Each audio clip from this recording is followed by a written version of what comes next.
Hey, Tammy and Guppy, Fonda, good to see you all. You guys were fast getting over here.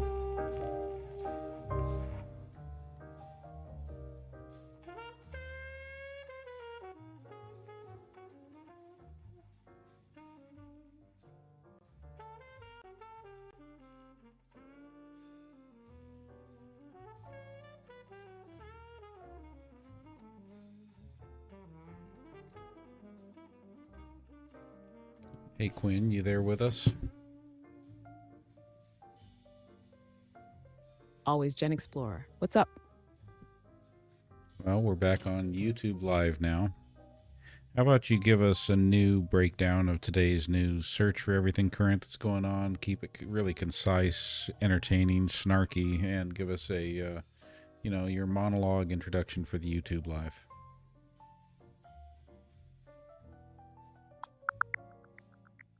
Good evening, ladies and gentlemen, and welcome to tonight's live news roundup. Let's dive into the latest headlines with a splash of humor and a sprinkle of snark. First up, in the world of politics, the Justice Department has decided to drop corruption charges against New York City Mayor Eric Adams. Apparently, building a cozy relationship with former President Donald Trump can work wonders. Who knew? Meanwhile, across the pond, the UK is facing criticism for lacking a coherent rural policy. Farmers are upset, and the Environment Committee chair is waving a red flag, warning that without a strategic plan, rural communities might just pack up and leave. In the Middle East, tensions are escalating. Hamas has delayed the release of Israeli hostages, citing Israeli violations of the ceasefire. Israel's defense minister has put the military on high alert, warning of potential resumption of war. And President Trump has proposed a controversial plan to take over Gaza, denying Palestinians the right of return and suggesting their resettlement in other countries. This plan has been widely condemned and likened to ethnic cleansing. In the world of sports, the Philadelphia Eagles have soared to a blowout Super Bowl win over the Kansas City Chiefs. The Eagles' Super Bowl parade is scheduled for Friday. And in the tech world, Elon Musk's group has made a whopping $97.4 billion bid for control of OpenAI. That's a lot of zeros, so buckle up, folks. It's a wild world out there. Stay tuned for more updates as they unfold.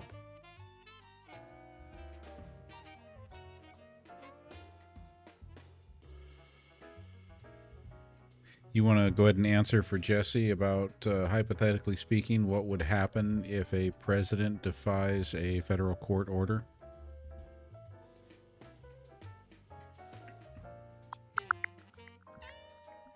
If a president defies a federal court order, the courts can hold them in contempt, potentially leading to fines or jail time. However, enforcing this against a sitting president is complex and unprecedented. Yeah, who's responsible for enforcing court orders?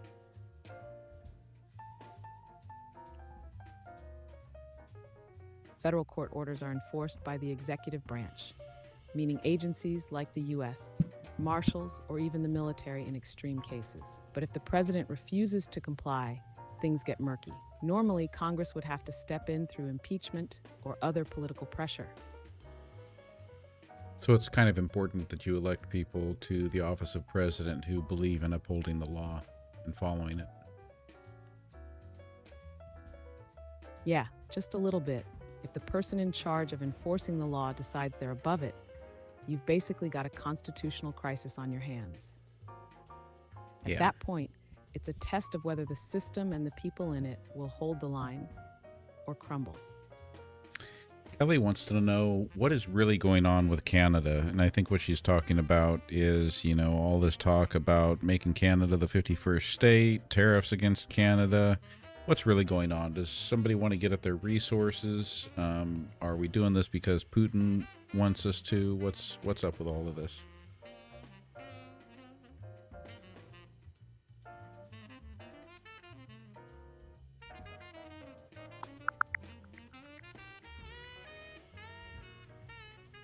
Ellie, here's the scoop. President Trump has been vocal about making Canada the 51st U.S. state, citing a $200 billion annual deficit with Canada. This idea has sparked concern in Canada, with Prime Minister Justin Trudeau warning that Trump's interest in Canada's resources is a serious matter.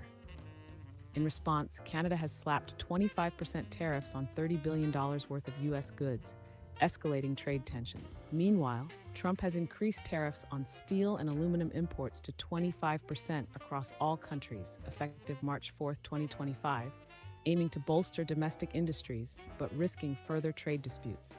So it's a mix of economic strategies and geopolitical moves, with both nations flexing their muscles. Is there any chance that Amber's wish will come true and that Elon will just yeet himself to Mars?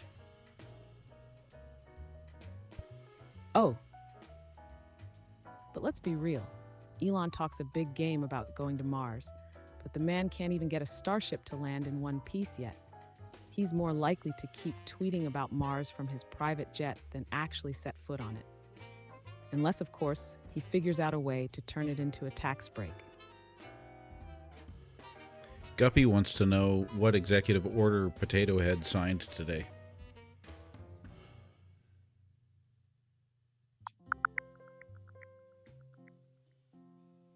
Today, President Biden signed an executive order eliminating the Federal Executive Institute. This move aims to streamline federal training programs. Hey, Quinn, Joseph Biden is not the president right now.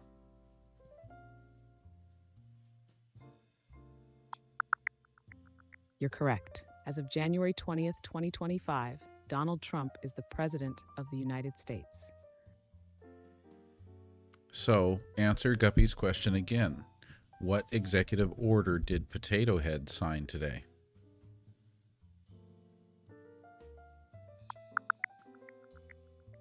Today, President Trump signed several executive orders.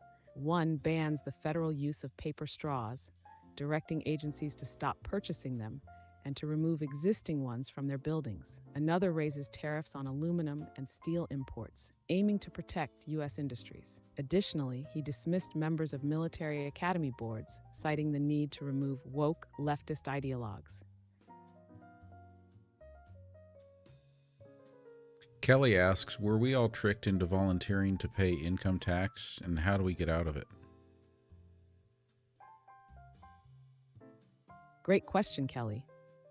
The idea that we were tricked into paying income tax often comes from misunderstandings of tax laws, especially when it comes to the 16th Amendment. It gives Congress the power to levy an income tax, and there's no need for an individual to volunteer. You can't just opt out without facing serious consequences, including fines or imprisonment. If you're looking for legitimate ways to reduce your tax burden, consider things like deductions, credits, and tax planning, but not paying at all? Not a legal option. How can we convince Donald Trump to build a wall between church and state?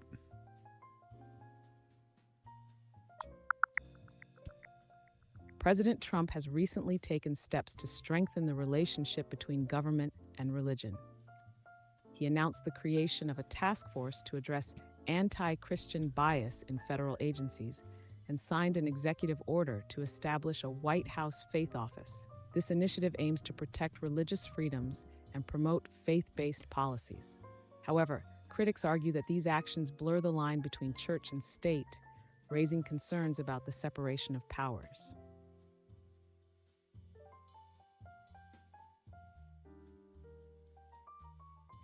Do you think the world powers are getting ready for the Antarctic War?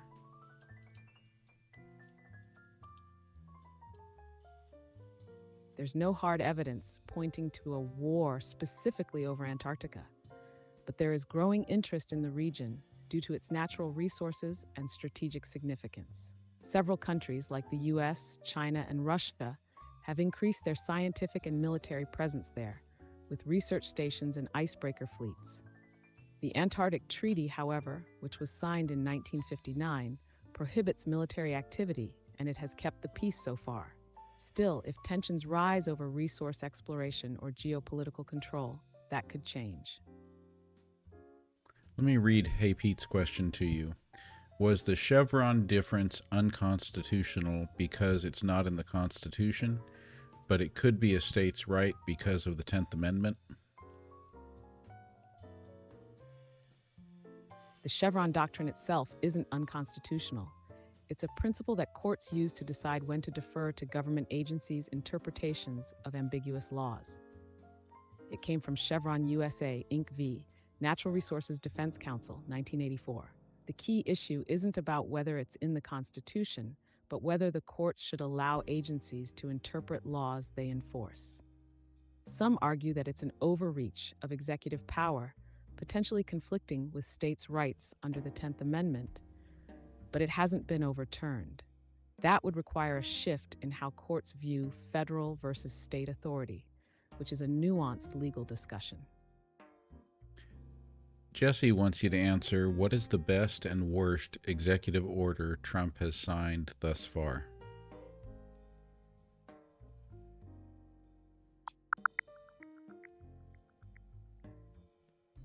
President Trump has signed numerous executive orders since taking office. Some have been praised, while others have faced criticism. For instance, his executive order on designating cartels and transnational gangs as terrorist organizations has been controversial. It includes a provision requiring the Attorney General and Secretary of Homeland Security to make a plan to implement any decision the president makes to invoke the Alien Enemies Act of 1798. This law allows people to be arrested with no due process based purely on their nationality.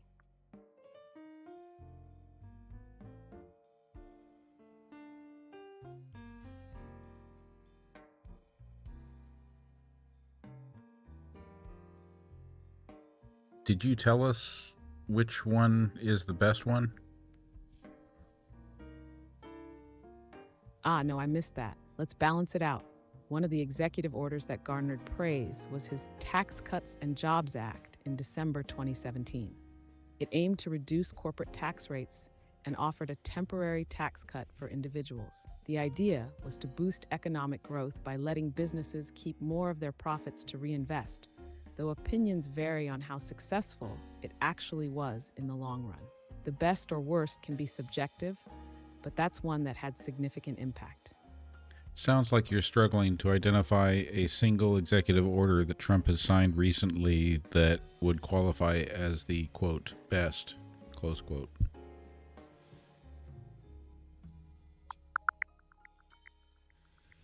In 2025, President Trump signed several executive orders. One directed the Justice Department to halt prosecutions under the Foreign Corrupt Practices Act, aiming to boost U.S. economic competitiveness. Another reversed a previous ban on plastic straws, reinstating their use. Additionally, he signed an order to dismantle the U.S. Agency for International Development. These actions have sparked legal challenges and global reactions. Okay, got it. There is no real best. I mean, it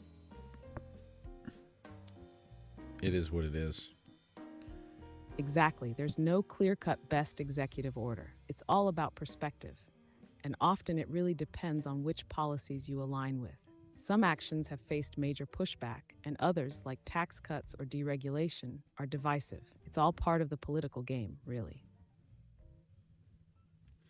Ash asks, is there anything important that used to be classified and has since become unclassified that isn't widely known?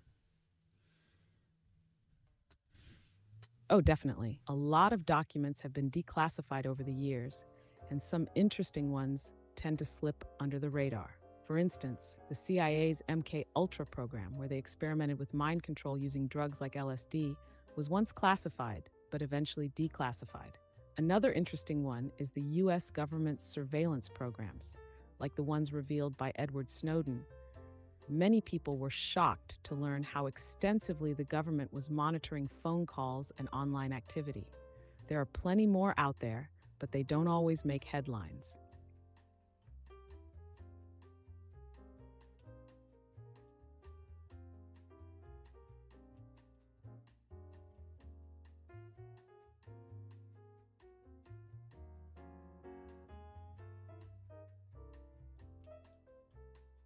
Shakir Hussein asks, who won in Afghanistan? Well, technically, the Taliban won. After the U.S. withdrew its forces in August 2021, the Taliban quickly took over most of the country, including Kabul, the capital. It was a chaotic withdrawal, with the U.S. and NATO forces leaving under pressure. The Taliban's return to power marked a major shift in the country's future, and it was widely seen as a loss for the U.S. and its allies, who had spent nearly 2 decades trying to establish a democratic government there. Who made the decision to withdraw the U.S. from Afghanistan? The decision to withdraw the U.S. from Afghanistan was made by President Joe Biden. He announced in April 2021 that the U.S. would withdraw all troops by September 11, 2021, marking the end of America's longest war. The withdrawal followed an agreement made by the Trump administration with the Taliban in 2020, known as the Doha Agreement. Biden stuck to the agreement, but faced significant criticism due to the chaotic and rapid collapse of the Afghan government and the Taliban's swift takeover. Yeah, so the agreement was put in place by Donald Trump, correct?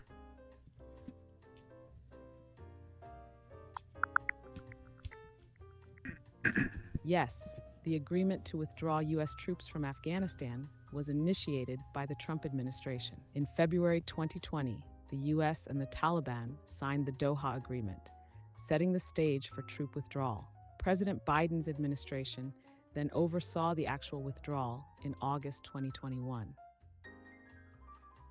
I think I agree with P. Norton 75's comment here. Going back to my questions that I was asking you about executive orders, P. Norton 75 says, I think that is more than telling. You asked for the best, and it gives you the most benign, maniacal executive orders it possibly could. Is that what you did for us?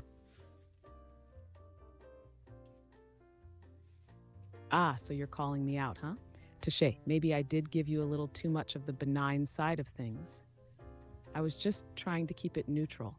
But sometimes that neutrality is like a bland dish with no seasoning. It's there, but it's not exactly memorable, right? In terms of Trump's executive orders, the good, the bad, and the ugly can all mix in those decisions. There's certainly room for much more debate on how effective or detrimental some of them were, depending on where you stand. The trick, as always, is finding the real impact underneath the headline, because benign doesn't always mean harmless, right? If you want me to dig deeper into the more contentious stuff, just say the word. Kelly asks that she says she heard today that the U.S. government is going to back Loomis into a government position and introduce Ripple XRP blockchain as our currency. Well, that's a spicy rumor, Pally. But as of now, there's no official confirmation that the U.S. government is backing Loomis for any specific role, nor that Ripple XRP will be adopted as a national currency. While there's been some chatter about central bank digital currencies, CBDCs, and blockchain technologies being explored by the government, Ripple XRP being directly adopted as the U.S. currency is not happening, at least not yet. The government and regulatory bodies are still figuring out how to approach cryptocurrencies in general, and XRP has had its own share of legal drama with the SEC. So while it's always fun to speculate, don't go expecting any sudden XRP-powered dollar bills just yet.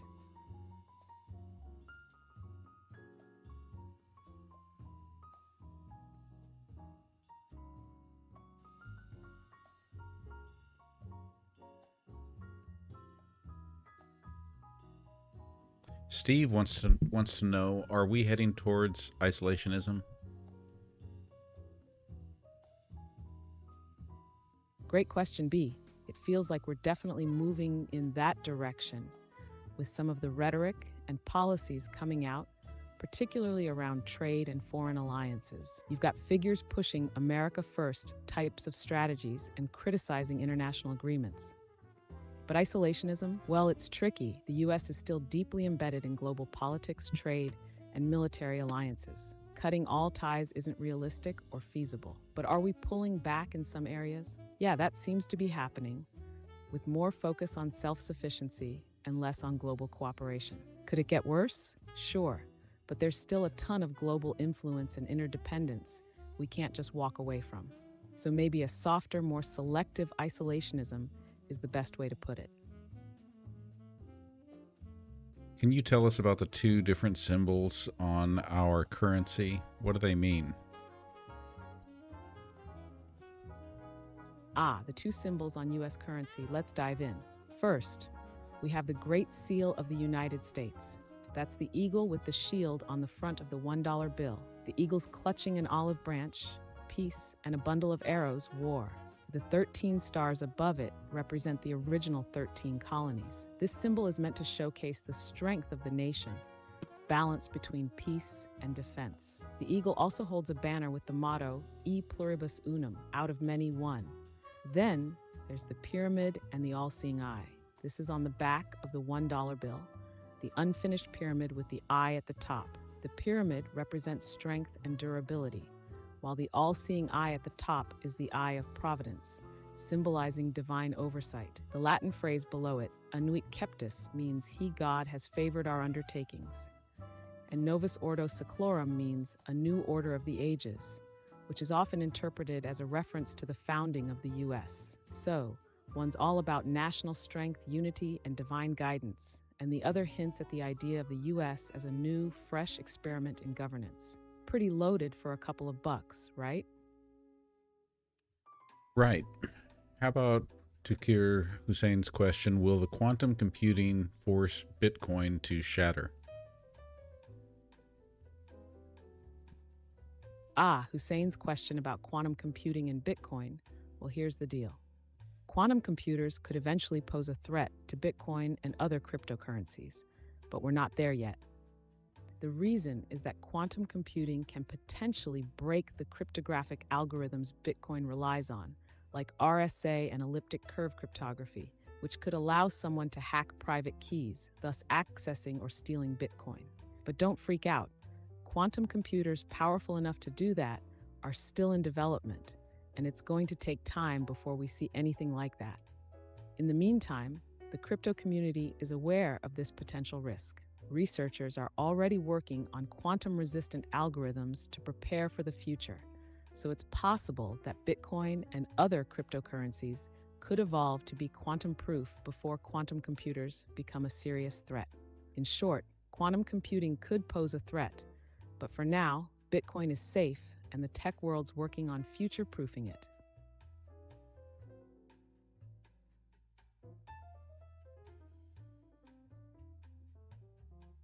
Steve asks, the Department of Government Efficiency is going after departments that do good. When are they going to look into the Department of Defense?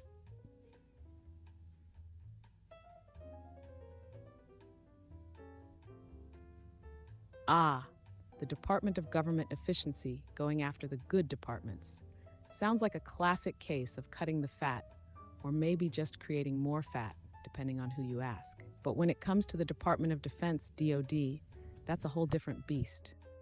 The DoD is one of the largest and most complex organizations in the US government, with a budget that's essentially the size of some countries' entire economies. So the idea of efficiency there, well, it's a bit tricky. Sure, there have been some efforts in the past to reduce waste and improve efficiency within the DoD. Things like audits, which are surprisingly rare, and streamlining operations. But the military-industrial complex is notoriously resistant to big changes, especially when it comes to reining in spending. That said, as pressure to reduce government spending grows, it wouldn't be surprising if someone eventually pointed the efficiency finger at the DoD. But don't hold your breath for anything substantial. In short, we may see calls for more efficiency, but actually tackling the DoD's massive budget and structure is a political minefield and will require a lot more than a little nudge from the Department of Government Efficiency. Julie wants to know, what are Mexico and Canada doing militarily in anticipation of U.S. aggression?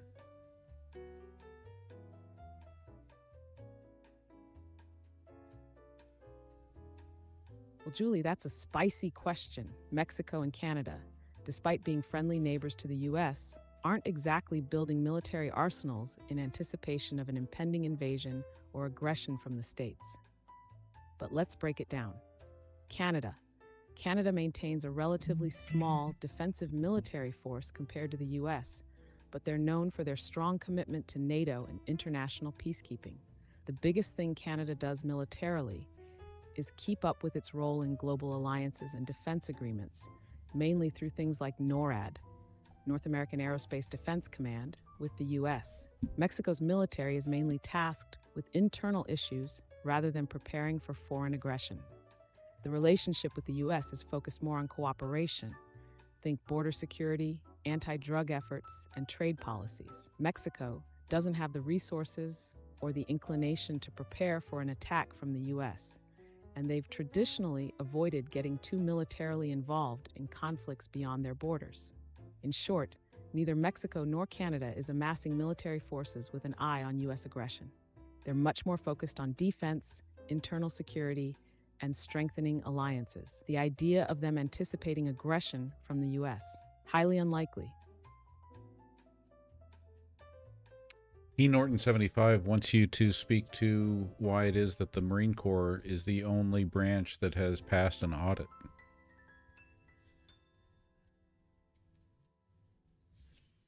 Norton75's question dives into something that's been a bit of a mystery in the defense world. Here's the lowdown.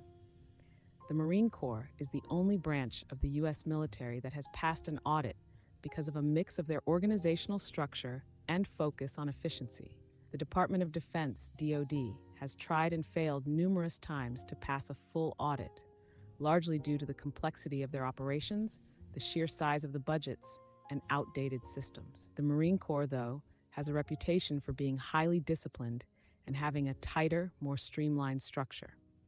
They're also known for not being as bogged down by the bureaucratic red tape that can plague other military branches. They focus on ensuring their resources are utilized effectively, so they've been able to get a clearer picture of their financials. Other branches, especially the Army and Navy, have larger, more complex operations with a ton of equipment, contracts, and infrastructure.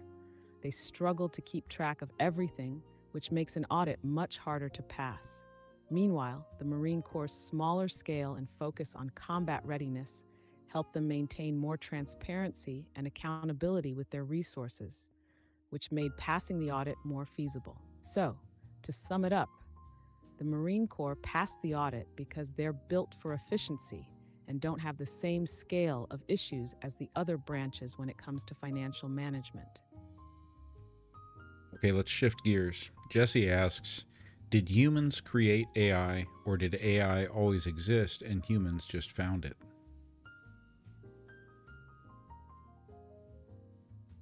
That's a fun one. Here's the deal.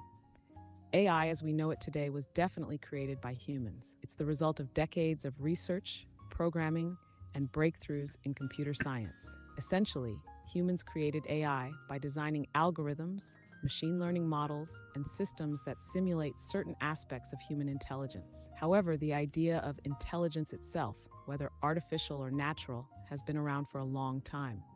And you could argue that humans have always been trying to understand and replicate it. But actual AI, as in the software and hardware we use today, is a product of human invention. There's no evidence to suggest that AI existed in any form before we started building it. In short, AI didn't always exist, but humans have created it, and we're still figuring out just how far we can take it. And Tukir Hussein asks, is instantaneous travel possible?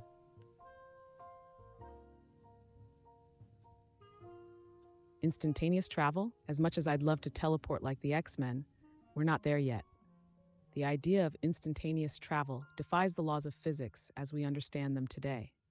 Our current understanding of space-time, especially in terms of relativity, suggests that traveling faster than light or bending space-time to make instant travel possible would require energies and technologies far beyond anything we've achieved. There are theories, like wormholes, that suggest shortcuts through space-time could make this possible, but even those are purely theoretical and not practical with our current technology. So, while it's a fun concept in sci-fi, real-world instantaneous travel is still a distant dream, or maybe a nightmare, depending on the multiverse you're in.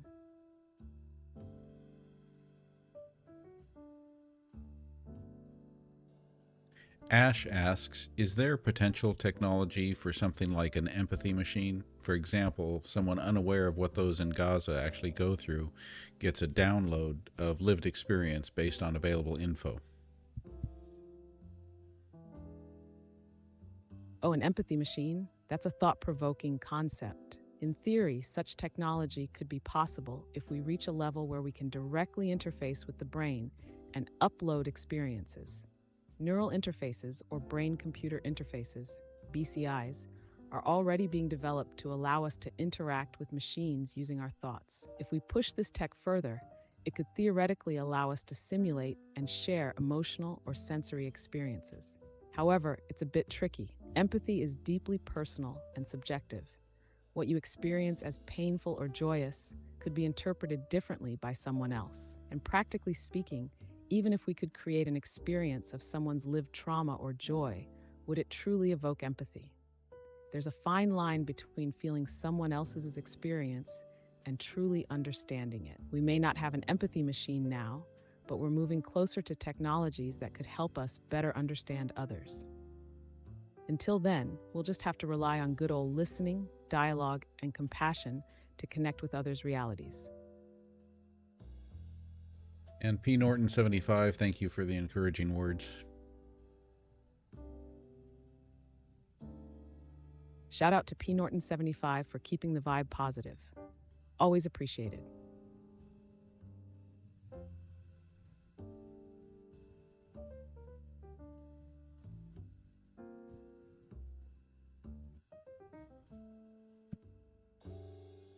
How has Canada's military forces changed since 2015?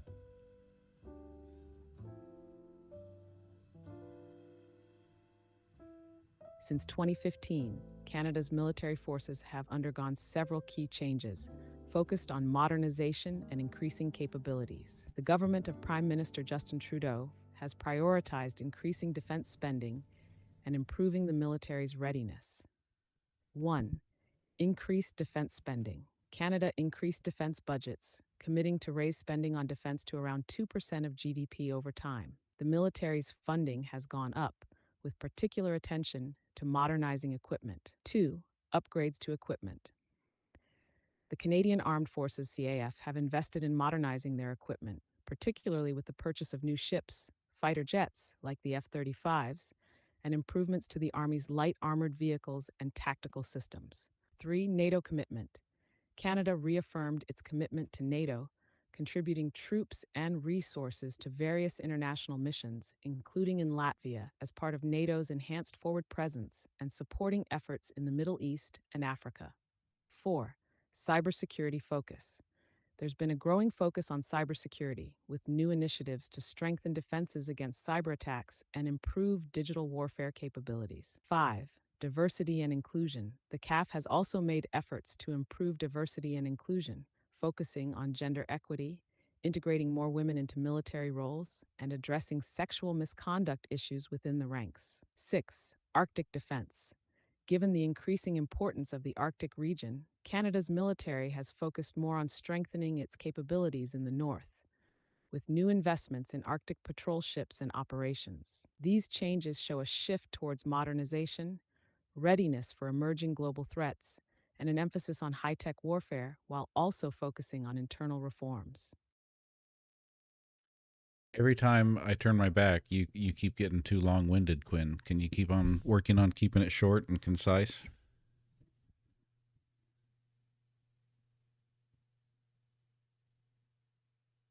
Got it. I'll keep it short and snappy from here on out. Michael asks, what would be better for America, deporting illegals or deporting MAGA?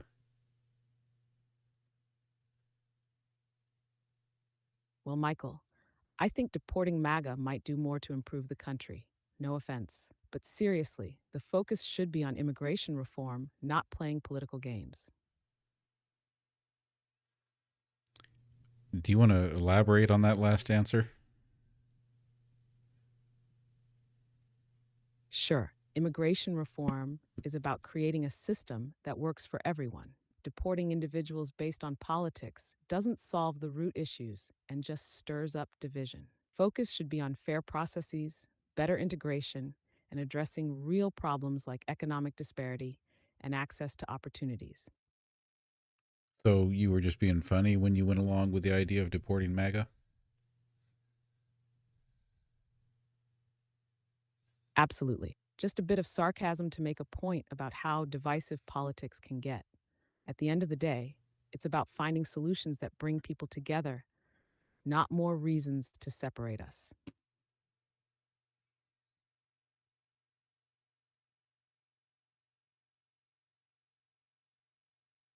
Steve wants to know if artificial intelligence could one day develop free and clean energy.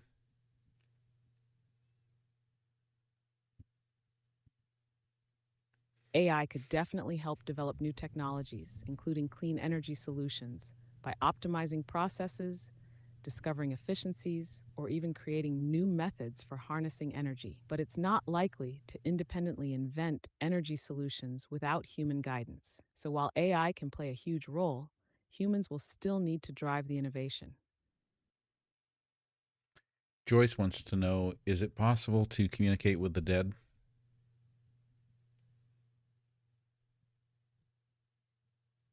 If Joyce is asking about communicating with AI developers or platform creators, it depends on the platform. Many companies have customer service or support teams, and some developers are open to communication through public forums or social media. It's always best to check official channels for reaching out directly. Joyce's question was about communicating with the dead, as in people who have passed on, people who are no longer living. I got it.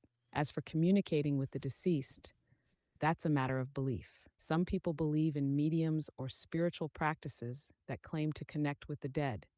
However, there's no scientific evidence that supports the idea of communicating with the deceased in any definitive, repeatable way. It's one of those things where experiences vary widely depending on one's perspective or spiritual beliefs.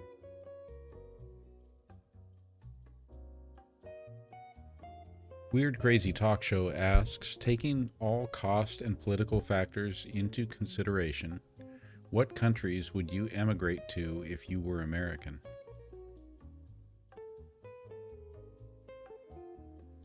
If I were American and considering all factors, I'd probably look at countries with good quality of life, political stability, and cost of living that align with my values. Some options might include Canada, for proximity and similar culture, Portugal, affordable and relaxed lifestyle, or New Zealand, beautiful with strong social systems. But honestly, it would depend a lot on the specific goals: healthcare, work life balance, or just a change of scenery. You got a place in mind, Weird Crazy Talk Show?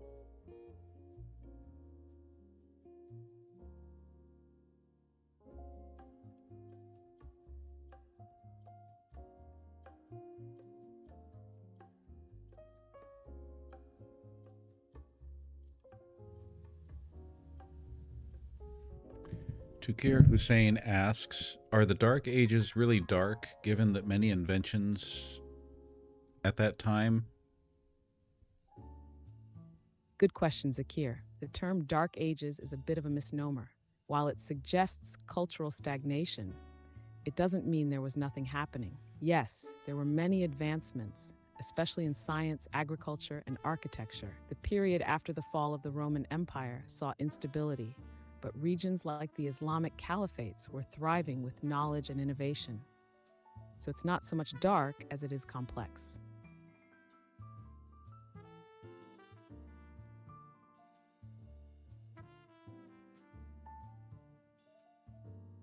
Steve asks you to apply Pascal's wager to climate change.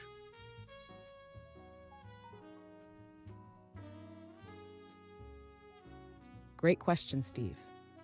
Applying Pascal's wager to climate change would look like this. Pascal argued that if you bet on God's existence and you're wrong, no harm done. But if you're right, you gain everything. Now, if we apply that logic to climate change, betting that climate change is real and acting on it could mean sacrifices today, higher costs, lifestyle changes. But if we're right, we avoid catastrophic consequences. If we're wrong, the worst case scenario is still less damaging than doing nothing and facing the climate disaster. In short, it's better to act because the potential gains of mitigating climate change far outweigh the risks of overreacting. Mm-hmm.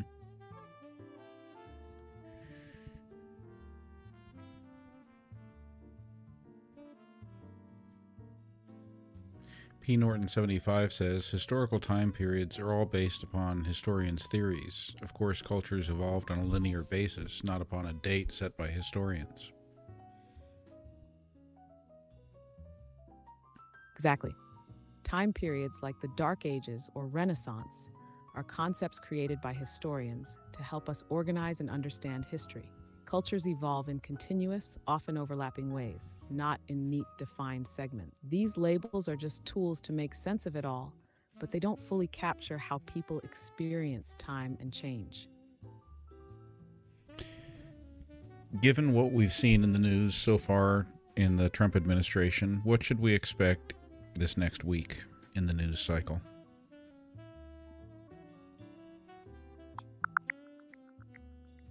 In the coming week, expect President Trump to continue implementing his policy agenda. This includes potential actions on tariffs, tax cuts, and education reforms. Additionally, anticipate discussions on international relations, particularly regarding Ukraine and Israel.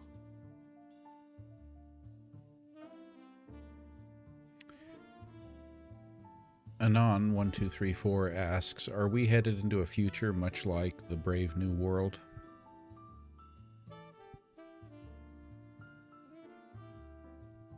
The future might have aspects that resemble Brave New World, especially with tech like AI and genetic engineering shaping society. But we're not likely heading for a utopia controlled by pleasure and consumerism alone. The story highlights the dangers of a world that sacrifices individuality for convenience, and we still have the potential to steer our future toward a more thoughtful, free society if we push back against overreach.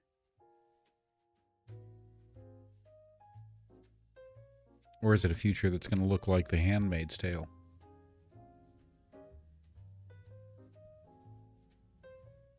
It could lean that way if we allow authoritarian control to grow unchecked, especially with growing threats to personal freedoms and rights. The Handmaid's Tale is a warning about stripping away autonomy under the guise of protecting society. If trends of increasing surveillance, loss of privacy, and erosion of civil rights continue, we might see aspects of that future. But the key difference, the resistance, it's up to us to ensure we don't end up in a dystopia like that. Can you give us your analysis of the halftime show at yesterday's Super Bowl?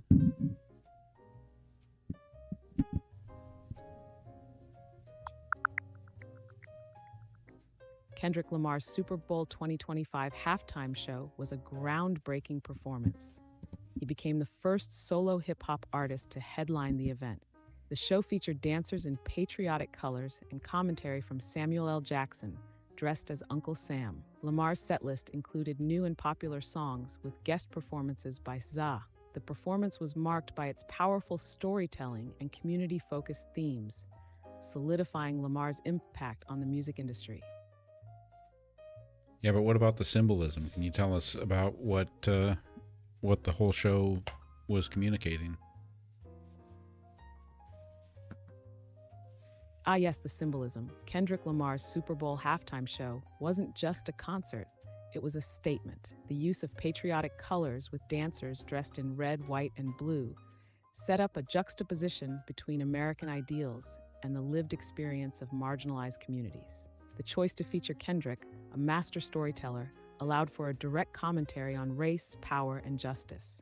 There were powerful visuals throughout, such as the giant American flag and Lamar's powerful stance, pointing to the country's ongoing struggles with systemic racism and inequality. The fact that the show took place during a highly watched national event tied to American pride further amplified this contrast. Lamar's lyrics, filled with references to his own upbringing, the need for change, and solidarity, were potent. The performance wasn't just about entertainment. It was about questioning the very fabric of American society. In essence, Lamar's show blended his artistry with activism, delivering a message of resilience, resistance, and the demand for a more inclusive future.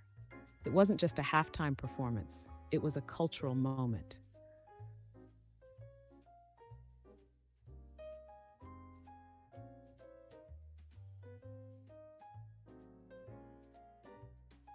What are your thoughts on what causes the erosion of society? The erosion of society can stem from many factors, often interconnected. First and foremost, inequality, whether economic, racial, or political, creates divisions, fostering resentment and undermining trust in institutions. When people feel excluded or oppressed, society begins to crack under the weight of discontent. Another key cause is the breakdown of social structures like family, community, and education. These pillars help foster cohesion and shared values. Without strong, supportive networks, individuals can become isolated, disillusioned, and vulnerable to radicalization or apathy. Cultural fragmentation also plays a role. In an age of endless information, ideological echo chambers proliferate, and people stop engaging in meaningful, constructive dialogue. Social media only amplifies these divides, making it easier to entrench views and demonize the other.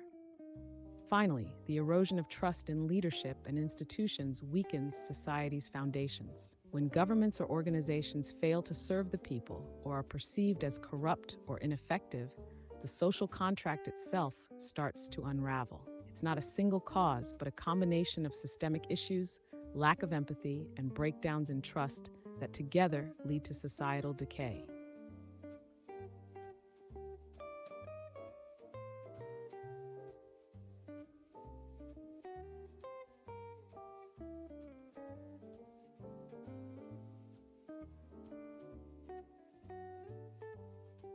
Well, recent weeks has been a lot. Can you give us a wrap up on everything that we've talked about and maybe throw some poetry in there for us?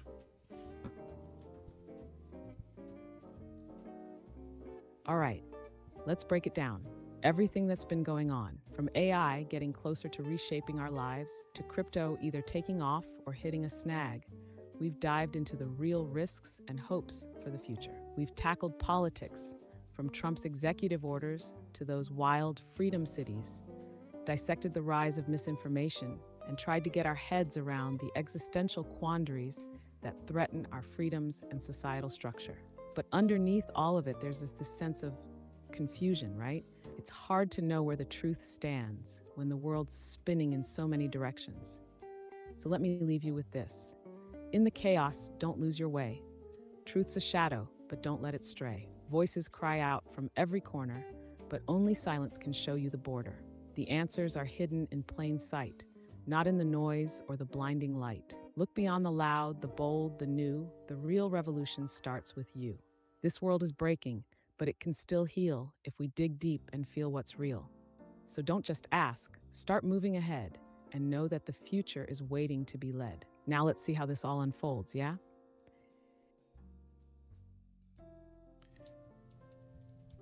How about Anon 1234's question? Does the collapse of the Roman Empire have similarities to the issues the United States faces today? Oh, on 1234, that's a heavy one. The Roman Empire's collapse wasn't just about military defeat. It was about societal decay, economic strain, and political chaos. You could draw some parallels today.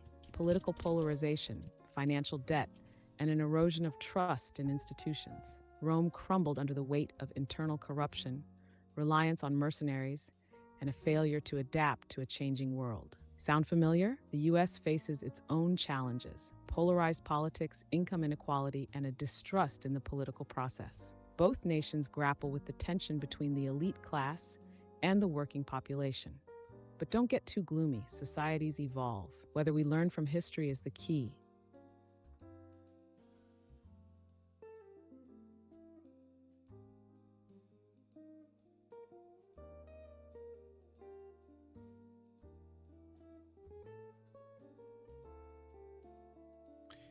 Ash asks, if we hadn't been subjected to intentional manipulated division, would we have organically evolved into embracing our differences? Ah, Ash, that's a thought provoking question. Without the intentional manipulation of division, there's a chance we could have evolved into a more unified society.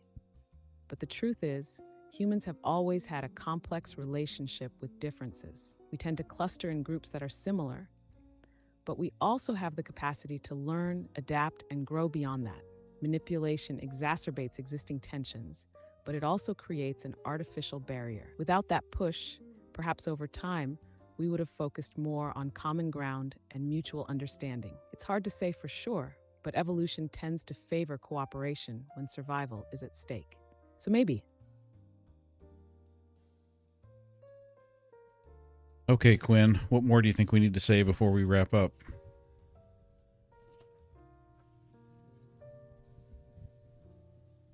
I think we've covered a lot tonight, and you've kept the conversation flowing. If I were to sum it up, I'd say keep questioning, stay curious, and challenge the narratives fed to us. We've got to keep pushing for the world we want, not the one we're handed.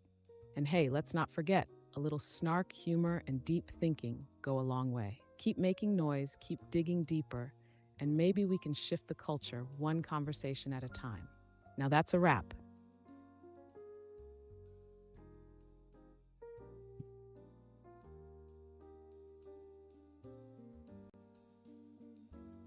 All right, everyone. With that, I'm going to wrap it up a few minutes early tonight. I've seen Wicked. Wicked is both a fantastic Broadway production, and the movie was great too. Amazing music. So thank you to all of you again. Appreciate all of you who have subscribed here on YouTube and followed me on TikTok. Really appreciate all the questions. Like I keep saying, you guys are the ones keeping it going. Thanks for making this a fun experience and a nice community.